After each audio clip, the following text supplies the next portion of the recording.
예, 우리가 지금 이제 신약성경 마태복음부터 시작해서 요한계시록 마지막까지 왔고, 이제 요한계시록 오늘 5장의 말씀 나누겠습니다. 모든 성경이 다 하나님의 영감으로 쓰여진 거죠.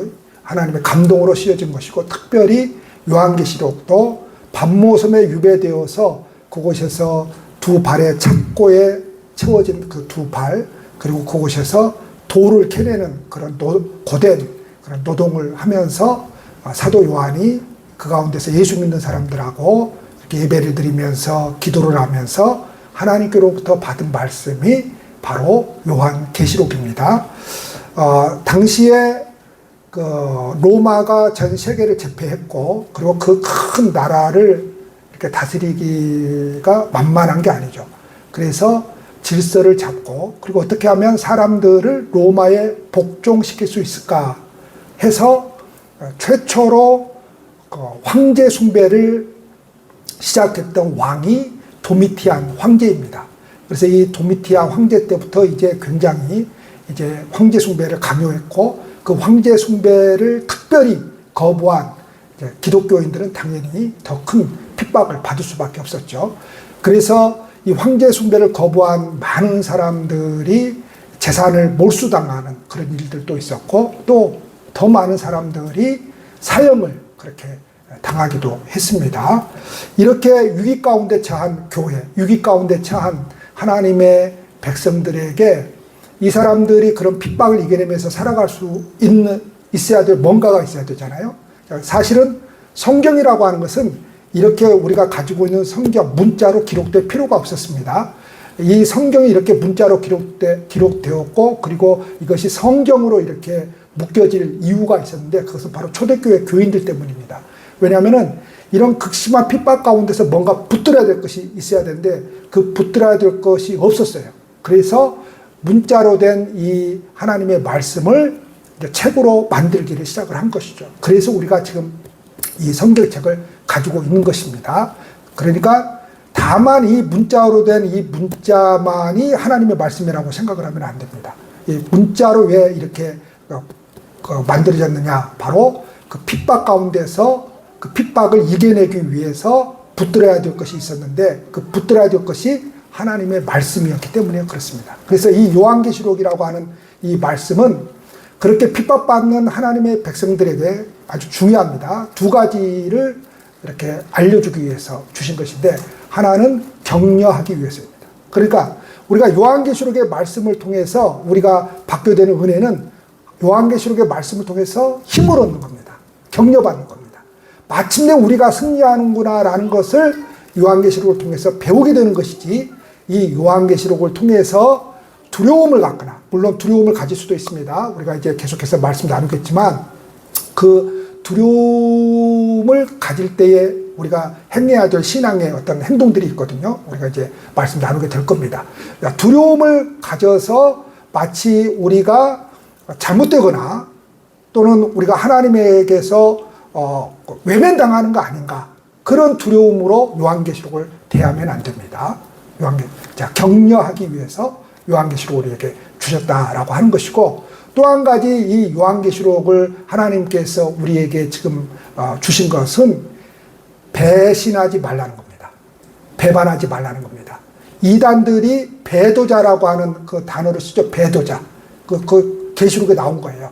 배도자가 되지 말라는 겁니다. 이거를 이단들이 써먹어 버리니까 정통 교회에서 배도자라고 하는 단어를 쓰면은 이게 조금 이상하니까 사람들이 이제 목사들도 배도자라고 하는 그 단어를 쓰지를 못하는데, 배도자입니다. 배도자. 자, 배신자가 되지 말라는 거예요. 왜요? 그렇게 핍박받으니까 많은 사람들이 예수님을 떠나는 사람들이 있었습니다. 우리가 코로나 때 이미 그걸 겪었죠. 많은 사람들이 예수님을 떠나더라는 겁니다. 많은 사람들. 그리고 또 어떤 사람들은 소위 말해서 예배당에는 출석을 하지만 자기가 예수 믿는 사람이라고 공공연하게 말을 하지 못하는 겁니다. 왜요?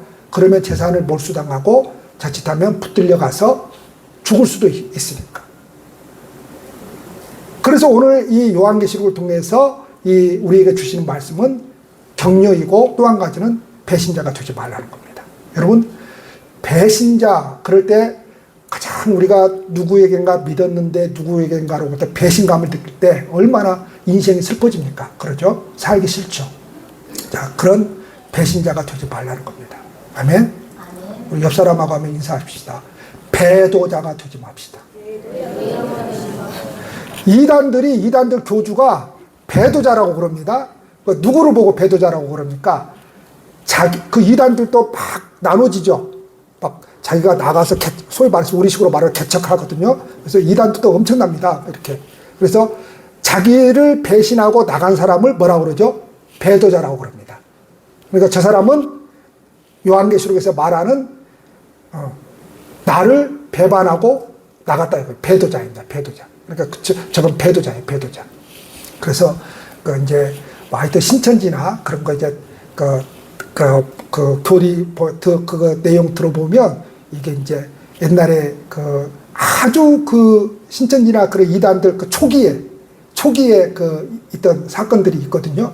그래 이제 자기를 배신하고 나갔다 해서 배도자 이렇게 이제 치부를 합니다. 배도자 이렇게 치부를 합니다.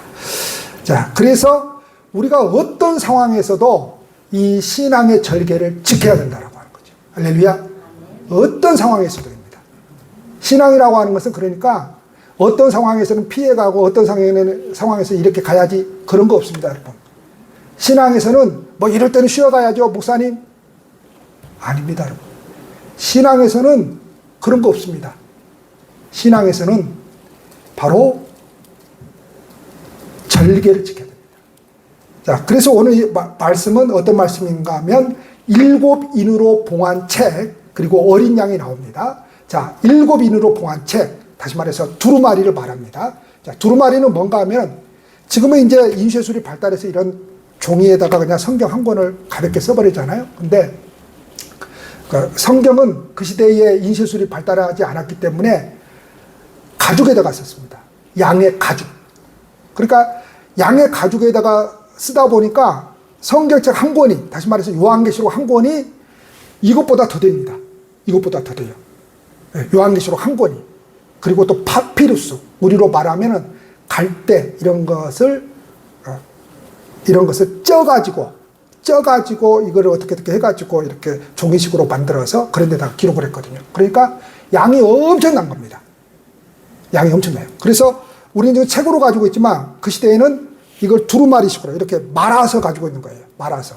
아마 요한계시록 5장 한 장도 두루마리 몇 개는 될 거예요. 그 정도로 양이 많습니다. 근데 이 두루마리에 뭐가 기록되었느냐? 종말론적 비밀이 담겨 있는 겁니다. 이 두루마리에.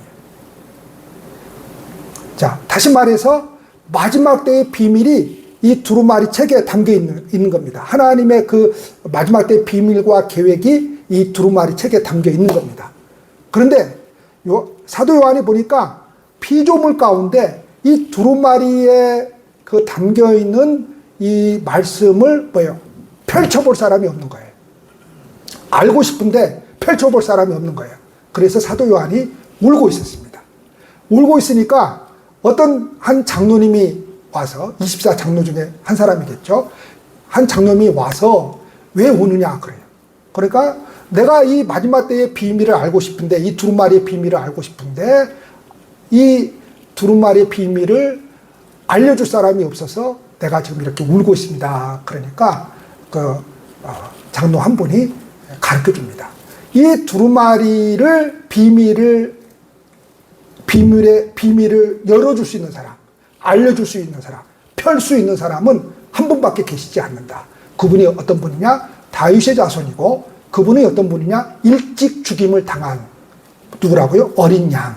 누굽니까? 그분이 메시아이고 그분이 그리스도다라고 하는 거죠. 그분이 바로 예수님이다라고 하는 것입니다. 그분 아니면은 이 비밀을 풀 사람 없고 열 사람 없다는 것이죠. 자, 이단들이 이제 이런 말씀들을 이렇게 제가도 이야기했죠. 이만희 신천지 교주 같은 경우 제가도 말씀드렸습니다. 사도 요한의 대리자라고 그럽니다. 자기가 사도 요한이 지금 이걸 기록했는데, 이걸 봤는데 사도 요한의 대리자로서 자기가 봤다는 거죠. 거짓말입니다, 여러분. 거짓말입니다. 그러니까 다 그런 식입니다. 그런 식이에요. 그리고 또 많은 이단들은 예수가 구원자로 왔는데 십자가에서 실패했다고 그러죠. 그래야 자기가 뭐예요? 이 세상의 구원자로 온 메시아가 되기 때문에 그렇게 주장을 한 겁니다. 그래서 성경을 보통은 이렇게 그냥 넘어가 버리면 못 이해를 못 해버린다. 그런 줄 압니다. 그런데 자세히 그들의 글을 읽고 그들의 말을 들어보면은 살짝 비틀어 버립니다. 살짝 비틀어 버려요. 그러니까 일반인들이, 다시 말해서 일반 성도들이 이렇게 들을 때에는 그냥 틀린 것이 없는 것으로 그렇게 들려버립니다. 틀린 것이 없는 것으로 그렇게 들려버립니다. 자, 그래서 분명히 잘못되었다라고 하는 것이고요. 그래서 바로 그분만이, 예수님만이, 그 어린 양만이 이 비밀을 열 수 있고 이 비밀을 알 수 있고 이 비밀을 알려줄 수 있는, 그분이 구원자가 되시고 그분이 심판자가 되신다. 이렇게 지금 말씀을 하고 있는 겁니다. 6절에 나오는 7이라고 하는 숫자는, 자, 여러분 신천지가 12지파로 나눕니다. 그렇죠? 베드로 지파는 광주 전남권입니다. 그래서 12지파로 나눕니다. 그 12명의 예수님의 제자들, 그 12지파가 있죠. 그래서 계시록에도 12지파 이야기를 하는데, 영적인 세계에 12지파가 있듯이 이 땅의 세계에도 12지파가 있다는 거예요. 우리는 12구역으로 만들면 됩니다. 그러니까 그런 식으로 하는 거예요. 그런 식으로. 그런 식으로. 그러니까 이 7이라고 하는 숫자도 봐라. 요한계. 그러면 우리도 그러면 7 뭐를 만드는 거예요. 자꾸. 자, 며칠 전에는 14만 4천 명, 그거 이제 우리가 이제 14만 4천 명도 나누게 될 것인데, 그 14만 4천 명밖에 구원받은 숫자가 없더라. 그러니까 신천지가 뭐예요? 14만 4천 명이 안 될 때는 그 14만 4천 명에 들어오게 해야죠. 자기들에게. 근데 지금 14만 4천 명이 넘어버렸잖아요. 넘어버리니까 또 다른 교리를 내세웠습니다. 지금 또 다른 교리를 내세웁니다. 뭐예요? 예전에는 시험에 합격해야 된다 그랬어요. 근데 지금은 또 바꿨습니다. 뭐라고요? 강의를 할 줄 알아야 된다. 근데 굉장히 지금 문제입니다. 신천지가. 왜냐하면 젊은 사람들이 많이 이탈했고, 많은 젊은 사람들이 예전에는 막 들어갔는데 젊은 사람들이 많이 그렇게 들어가지를 않는 거예요. 그래서 지금 어떤 사람들이 많이 거기에 지금 들어가 있느냐? 연세 드신 분들이. 근데 이게 보통 힘든 게 아니다라고 하는 거예요. 소위 말해서 그 신천지 그 교사들이 가르쳐야 되겠는데, 젊은 사람들은 쉽게 가르침이 되는데 어르신들은 이게 쉽게 가르쳐지지가 않잖아요. 그래서 애를 먹고 있다고 그럽니다. 네. 그러니까 이 교리라고 하는 것은 그렇게 쉽게 바뀌어지는 게 아니거든요. 왜냐하면 이 교리를 통해서 우리가 어떤 하나님의 어떤 구원의 그런 섭리들, 우리가 말씀을 배우는 것은 교리를 사실 배우는 거거든요. 그래서 구원이라고 하는 것도 그 교리거든요. 이 교리가 그렇게 쉽게 바뀌어지는 게 아니거든요. 근데 이들은 쉽게 그렇게 바뀌어버립니다. 그러니까 7이라고 하는 숫자는 완전함, 온전함을 뜻합니다. 다시 말해서 이 하나님의 말씀은 완전하다, 온전하다, 확실하게 이루어지는 말씀이다, 이 소리입니다. 완전하게 이 세상에서 이루어지는 말씀이다, 이렇게 말씀을 하고 있고, 뿔은 하나님의 힘을 상징합니다. 다시 말해서 하나님의 전지전능하심을 말합니다. 그래서 하나님은 그렇게 강력한 그런 힘을 가지고 계시고, 여기서 말하는 힘이라고 하는 것은 이런 힘이 아니라 하나님만, 신만이 가지고 있는 전지전능. 그리고 뿔은 힘이고, 눈은 뭐예요? 모든 땅으로 보내진 하나님의 성령을 가리킵니다. 그 성령이 뭐예요? 모든 이 세상에 미치지 못하는 곳이 없다라고 하는 것입니다. 자, 하나님께서 보내신 이 어린 양이 지금 어디에 서 있는가 하면은 보좌와 24 장로들 사이에 서 있습니다. 자, 이게 뭘 말하는가 하면, 보좌는 당연히 누구밖에 못 앉는 곳이에요? 하나님밖에 앉지 못하는 곳이죠. 그 하나님과 24 장로들 사이에서 이 어린 양이 무슨 역할을 하고 있는 겁니까? 중보자 역할을 하고 있는 것이죠. 오늘 저와 여러분들이 하나님 앞에 직통으로 갈 수 없는 겁니다. 누구를 통해서만 갈 수 있는 겁니까? 예수 그리스도를 통해서만 갈 수 있고, 우리가 기도를 하나님에게 직통으로 할 수가 없습니다. 왜요? 우리 죄인이기 때문에 예수 그리스도의 이름으로 나아가는 것이고, 자, 우리가 하나님께 직통으로 갈 수 없는 것은 죄는 하나님 앞에서 사멸돼 버립니다. 사멸. 사멸이라고 하는 것은 뭐예요? 다시 말해서 어떤 사람이 하나님을 봤다 그럽시다. 그 사람은 존재할 수가 없습니다. 존재할 수가 없습니다. 그러니까 모세까지도 하나님께서 당신을 어떻게 보여주셨어요? 등을 보여주신 것이죠. 지나가시는 등을 보여주신 것입니다. 등을. 자, 우리가 이제 그런 경험을 할 때에 확실히 들게 되는 것이죠. 아, 하나님께서, 모세가 그랬을 겁니다. 아, 하나님께서 내게 이스라엘 백성들을 구원하시라고 하는 이 소명이 너무너무 확실하구나. 우리가 신앙을 갖게 될 때에 하나님을 체험합니다. 그러면 확실해지죠. 그렇죠? 그래서 체험적인 신앙이 괜찮습니다. 체험하지 못한 사람보다는 훨씬 낫죠. 왜냐하면 확실하기 때문에 그렇습니다. 자, 하나님의 지나가는 등을 봤으니 이 모세가 미치겠습니까? 미치지 않겠습니까? 미쳐버리는 겁니다. 정신이 미친다는 소리가 아니라 누구에게 미치는 겁니까? 하나님에게 미치는 거죠. 이 신앙에 미치는 거죠. 바로 하나님만이 우리를 구원하실 분이고 하나님만이 참된 신이라고 하는 이것에서 절대로 타협할 수가 없는 것이죠. 왜요? 하나님의 등을 봐버렸는데. 하나님의 등을 봐버렸는데. 자, 우리가 은사 체험을 합니다. 질병에서 치료함을 경험합니다. 뭐 꿈속에서 하나님을 경험합니다. 여러 가지 경험을 하잖아요. 그런 경험을 하더라도 하나님만이 신이시다라고 하는 것이 확고해지거든요. 하나님만이 구원자라고 하는 것이 너무너무 확실해지거든요. 자, 그래서 예수께서 그 중간에 그렇게 서 계신 것입니다. 그분은 지금도 죄인된 저와 여러분들과 하나님과의 그 사이에서 중보자 역할을 하시는 겁니다. 할렐루야. 중보자 역할을 하시는 겁니다. 자, 우리는 더러운 죄를 묻혀서 하나님 앞에 나아갑니다. 그 하나님은 받아줄까요? 안 받아줄까요? 안 받아줍니다. 하나님은 죄를 보통 싫어한 게 아닙니다. 안 받아줍니다. 근데 누구 때문에 받아줘요? 아들 때문에 받아줍니다. 아들 때문에. 아들 때문에. 자, 우리가 애들 키워보죠. 그러면 내 아들이, 우리 세훈이가 없는데 그 세훈이 친구인 주엘이가 우리 집에 그냥 들어와서 그냥 나 여기서 잘래 그럴 수 있어요?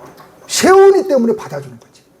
그러니까 아들 때문에 받아주고 그 친구를, 아들 때문에 그 친구를 용납하는 것이지 아들이 아니면 용납할 수가 없는 거죠. 받아줄 수가 없는 거죠.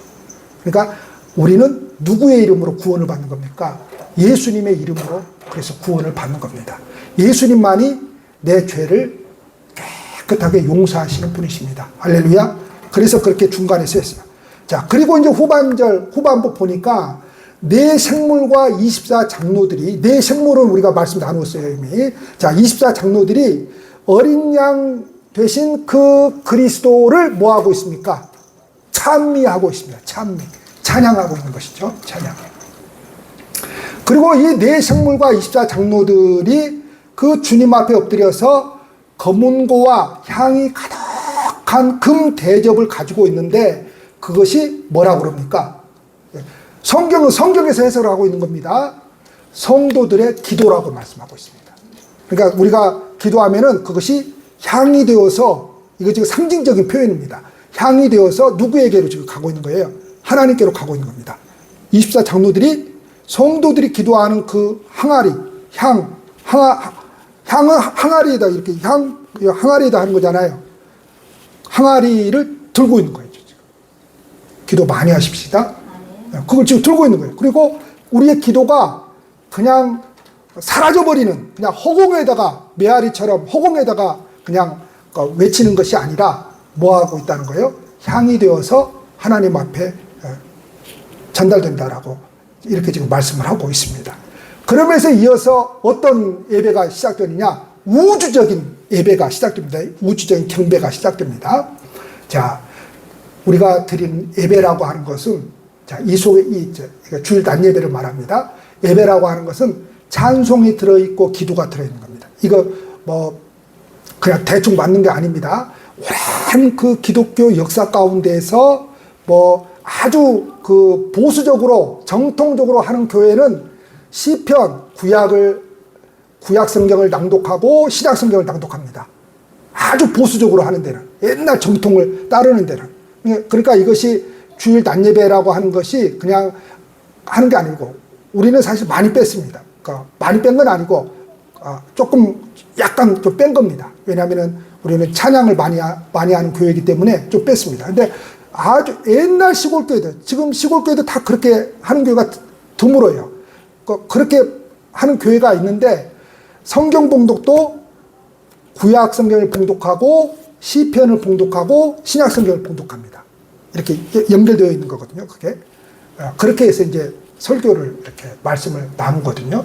자, 이것이 뭔가 하면은 이제 예배 가운데 기도가 들어있고 찬송이 들어있는 겁니다. 이게 이제 우주적인 경배가 이제 시작이 되는데, 그 찬송과 기도는, 우리가 드리는 이 예배라고 하는 것은 하나님께는 영광이 되는 것입니다. 할렐루야. 자, 우리가 하나님께 영광을 올려드리는 것은 첫 번째가 예배입니다. 예배입니다. 요리문답 1번이 그거죠. 예배입니다. 예배. 자, 그런데 이 찬송과 기도가 다만 하나님께만 영광을 올려드리는 것이 아니고, 이 찬송과 기도가 우리에게는 뭐가 된다는 거예요? 기쁨이 됩니다. 할렐루야. 자, 많은 사람들이 하나님을 믿음을 통해서 기쁨 먹기를 원합니다. 자, 이때의 기쁨이 뭐냐? 여러분, 찬송하지 않고 기도하지 않으면 기쁨 없습니다. 여러분, 하나님을 통해서 신령한 것을 얻기를 원하십니까? 그 마음의 기쁨을 얻기를 원하십니까? 세상적인 기쁨은 잠시 잠깐이라고 그랬잖아요. 그 영원하신 하나님 나라의 기쁨을 원하십니까? 그러면 찬송하고 기도해야 됩니다. 자, 여러분, 찬송과 기도를 많이 하십시오. 그러면요, 그 찬송과 기도가 우리에게 힘이 됩니다. 기쁨이 되고요. 우리가 왜 오늘날 21세기에 왜 하나님께서 주시는 기쁨들을 잃어버린 줄 아십니까? 하나님은 우리에게 뭔가를 주지 않아서 아닙니다, 여러분. 우리는 지금 많은 것을 가지고 있잖아요. 너무 부유하잖아요. 근데 너무 부유함에도 왜 기쁨이 없는 거죠? 하나님의 것들이 없으면 기쁨이 없습니다. 자동차가, 좋은 옷이, 잘 먹고 잘 사는 것이, 좋은 집이, 물론 그건 편리함입니다. 그러나 그거는 하늘의 기쁨이 아닙니다. 이러한 것이 많다고 해서 사람이 행복할, 그래서 행복 지수는 이 세상의 것들이 아닙니다, 여러분. 오히려 저 미개한 족속들이, 가난한 사람들이 더 행복 지수가 높습니다. 근데 우리는 좋은 차 타고 다니잖아요. 우리 교회에서 내가 제일 큰 차 타고 다니잖아요. 나보다 큰 차 있어요? 봉고차. 제일 큰 차 타고 다니고, 제일 좋은 사택에서 살잖아요. 전기세도 안 내잖아요, 나는. 교회에서 내주잖아요. 참, 1, 2층을 다 이렇게 큰 사택 가지고 있는 사람이 있어요? 제일 부자잖아요, 내가. 그렇다고 해서 행복한 게 아니에요. 이걸 잘 알아야 됩니다, 여러분. 신앙이 추구하는 것은 뭐냐? 기독교의 신앙이 추구하는 것은 뭐냐? 이 세상의 것을 더 얻기 위해서가 아닙니다. 그건 우상숭배입니다. 우상숭배는 이 세상의 것을 더 얻기 위해서 비는 겁니다, 여러분. 그게 우상숭배예요. 내가 원하는 것을 더 얻기 위해서 비는 것이 우상숭배입니다. 거기다가 하나님의 이름만 붙이면 그건 우상숭배입니다. 하나님은 우상숭배하는 거예요.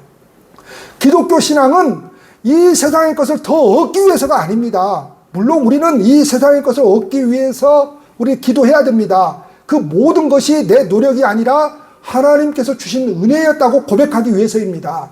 자, 기독교 신앙은 뭐냐? 하늘의 것들로 기뻐하는 겁니다, 여러분. 하늘의 것들로. 그래서 오히려 부자가 행복했느냐?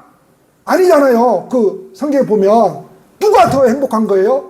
거지 나사로가 더 행복한 거예요, 여러분. 거지 나사로가. 거지라고 해서 다 행복한 게 아니에요. 그 거지 나사로가 예수님 믿고 그 하늘의 것들을 사모했기 때문에 행복한 사람이었어요. 근데 그 부자는 뭐예요? 아, 나는 이제 죽을 때까지 창고에 먹을 것이 있어.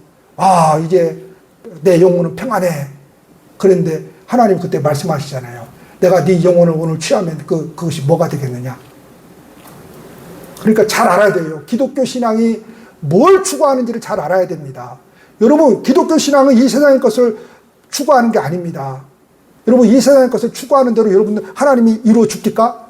천만에요. 하나님 이루어주지 않습니다. 왜 이루어주지 않느냐? 하나님이 능력이 없어서냐? 그렇지 않습니다.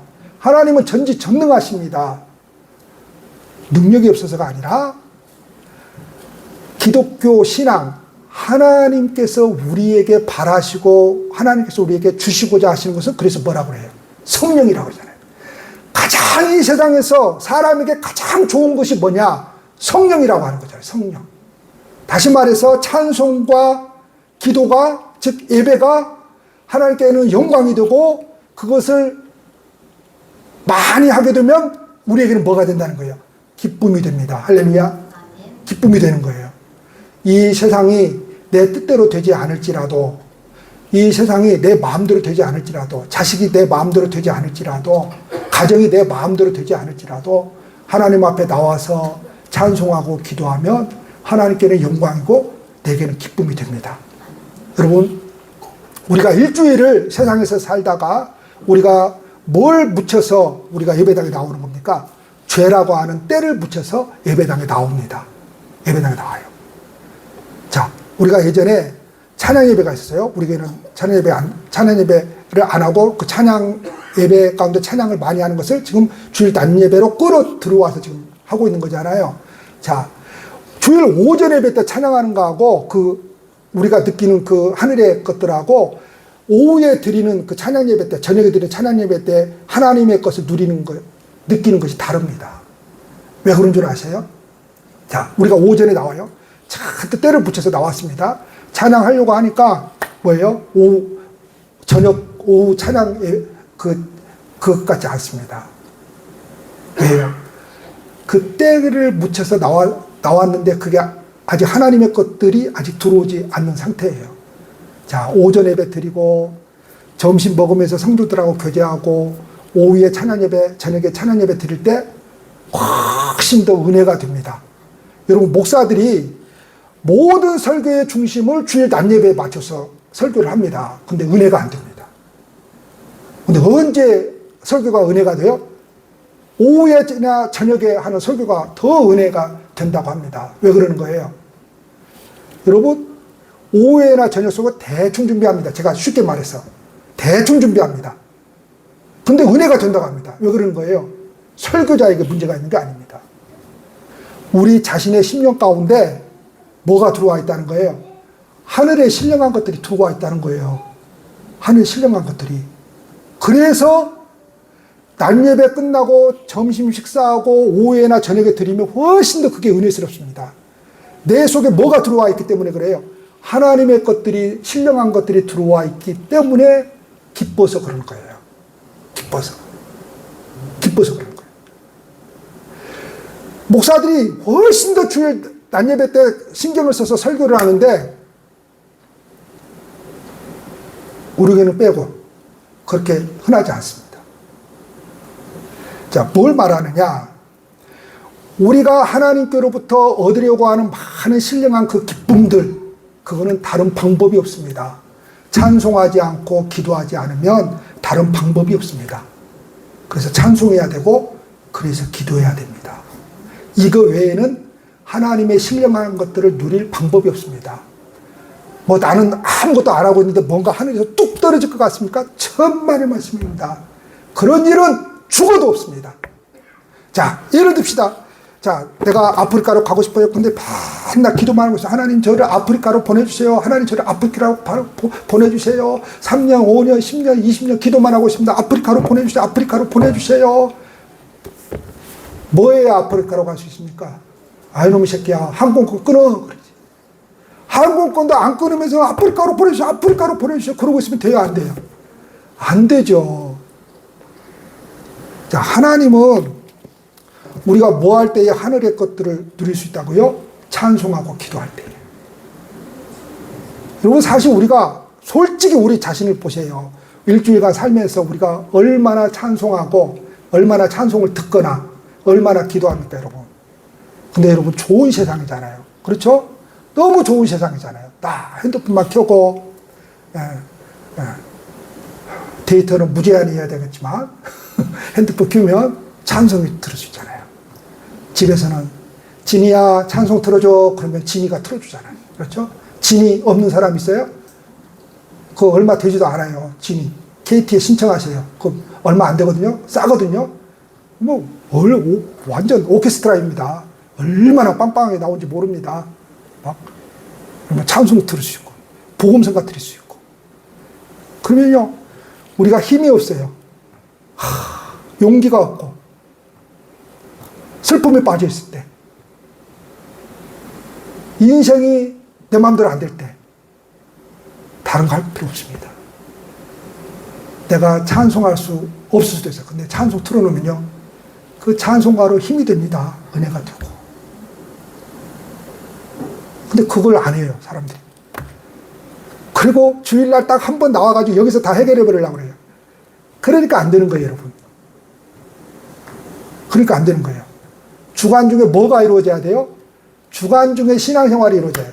주간 중에 찬송하고 주간 중에 기도 생활이 이루어져야 주일날 다 나왔을 때 은혜가 되지. 아무것도 안 하고 있다가 주일날 딱 1시간 예배 드리러 나와서 하려고 그러니 돼요 안 돼요? 말씀도 안 들어가 마음도 안 열어져 아무것도 안 되는 겁니다. 그래가지고 아이고 목사님 나는 글을 못 읽는데요. 진이야 마태복음 읽어줘 그러라니까.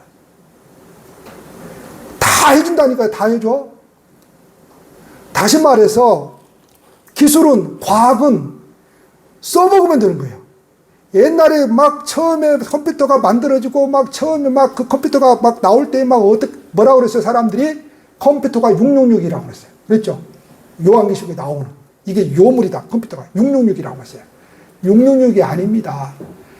좋은 과학을 우리가 써먹을 줄 알아야죠. 좋은 대로 그걸 써먹을 줄 알아야죠. 여러분 그래서 찬송하십시오. 꼭 찬송하십시오 여러분. 주간 중에. 그리고 꼭 기도하십시오. 바로 그렇게 우주의 경배를 통해서 하나님께서 우리에게 은혜를 주신 것입니다. 자, 옛 언약 아래에서는 다시 말해서 율법 시대인 구약 아래에서는 사람들이 하나님께 나아갈 때 연약한 제사장을 통해서 나아갔습니다. 그 제사장마저도 인간이었기 때문에 그 제사가 완벽하지 못했잖아요. 그렇죠? 근데 신약 아래에 살고 있는 우리는 지금 완벽한 완전하신 누구를 통해서 나아가는 겁니까? 예수 그리스도를 통해서 나아가는 겁니다. 이제 우리가 담대히 그분 앞에 나아가 그분을 섬길 수 있고 그분을 찬양할 수 있게 되었습니다. 자, 우리가 해야 할 일은 그래서 영원토록 하나님만을 찬양하는 것입니다. 할렐루야. 그러면 다음부터 이루어질 이제 6장부터 굉장히 복잡한데 6장, 7장, 8장 계속해서 16장까지 막 이제 막 불덩어리가 떨어지고 막 환란이 막 무슨 막 난리가 납니다. 그럴 때 뭐한 사람이 이겨낼 수 있는 거예요? 찬송하고 기도하는 사람이 이겨낼 수 있는 거예요. 힘이 세다고 이겨낼 수가 있는 게 아니에요. 돈이 많다고 이겨낼 수 있는 게 아니에요. 교회 많이 다녔다고 이겨낼 수 있는 게 아니에요. 자, 확실히 교회를 많이 다닌 사람이 제가 생각할 때는 이겨낼 수 있을 겁니다. 왜? 그 정도의 신앙의 연륜이 있기 때문에 지금까지 견뎌냈기 때문이죠. 그러나 찬송하지 않고 기도하지 않으면 이게 뭐예요? 예배잖아요. 찬송하지 않고 기도하지 않으면 이것에 예배에 소홀한다면 이겨낼 수가 없는 겁니다. 우리는 코로나 시대 때 그걸 다 경험했잖아요 지금. 자, 이겨내는 사람은 왜 이겨내는 거예요? 자, 화상을 합니다. 그 화상도 영상도 뭐예요? 어떤 사람이 참여하다는 거예요? 열심히 있는 사람들이 참여하지 영상도 열심히 없는 사람들은 들어오지도 않더라는 거예요. 지금 우리 교회도 지금 영상으로 지금 성경 공부하고 퀴트하고 있는데 천만의 말씀 코로나로 영상으로 천만의 말씀 다 들어야 아니라는 거예요. 열심히 하는 사람들이 영상도 참여하더라. 열심히 하는 사람들이. 그럼 누가 이겨내는 거예요? 마지막 때. 찬송과 기도하는 사람들이 이겨내는 겁니다. 그거 안 하고서 이겨낼 수 있는 방법이 없어요, 여러분. 코로나 시대에 누가 이겨낸 거예요, 그래서? 앞으로 우리가 계속해서 말씀 나누겠지만 그 모든 핍박과 고난과 고통을 누가 이겨내요? 찬송과 기도하는 사람들이 이겨냅니다. 찬송과 기도하는 사람들이. 그 사람들이 이겨내요. 자, 그 찬송과 기도가 하나님께는 영광이고 저와 여러분들의 기쁨입니다. 그 하늘의 기쁨이 얼마나 기가 막힌지 죽어도 좋은 겁니다, 여러분. 제가 어제 유튜브로 1991년도에 이것이 인생이다. 아프리카 케냐 나이로비 저 변두리 지역 빈민촌에서 사역하신 임모모 여선교사님 그 동영상을 봤어요. 동영상을 봤습니다. 두 명을 봤는데 어려운 지역에서 그렇게 하고 있는 거죠. 자, 그 어려운 지역에서 그분이 이제 그래서 30년 그렇게 사역을 하고 62세에 풍토병이 걸려서 거기서 죽어버립니다. 자, 제가 언니가 이야기했죠. 우리나라에 초교파적으로 교단 가리지 않고 4천여 명의 선교사와 선교사 가족들이 들어왔습니다. 4천여 명입니다. 그 아내 선교사 그 자녀들 합해서 그 4천여 명에 가까운 사람들이 다 죽었습니다, 여러분. 다 죽었어요. 뭘로 죽었습니까? 풍토병 때문에 죽었습니다.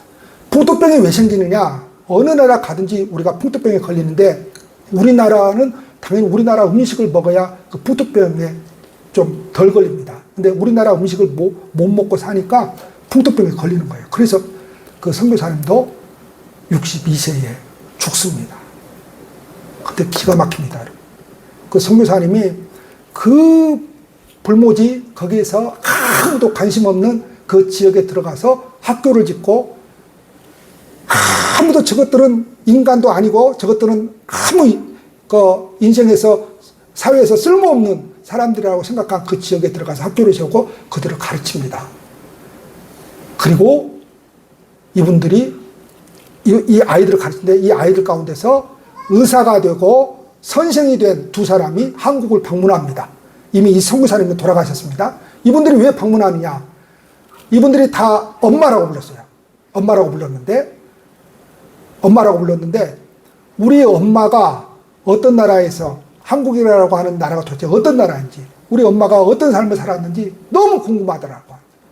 왜 어떻게 우리 같은 사람들한테 와서 복음을 전해주고 우리를 그렇게 애써서 키우려고 했든지 왜 그렇게 우리를 가르치려고 했는지 너무 궁금해서 방문을 합니다. 당연히 선교사님이 돌아가셨기 때문에 그 선교사님 오빠 집을 이제 방문을 하게 되죠.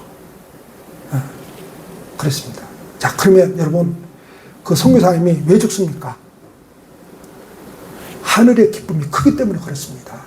순교자들이 여러분 왜 그 순교의 쓴맛을 기쁨으로 맞이합니까? 하늘의 기쁨이 더 크기 때문에 그렇습니다. 그러면 그 하늘의 기쁨이 가만히 있어서 되는 겁니까? 아니죠. 찬송하고 기도하면 하늘의 기쁨이 너무 커서 분명히 내 인생을 보면 내가 살아가는 이 현실을 보면 소망이 있습니까? 없습니까? 없습니다. 암흑 같습니다. 칠흑 같습니다.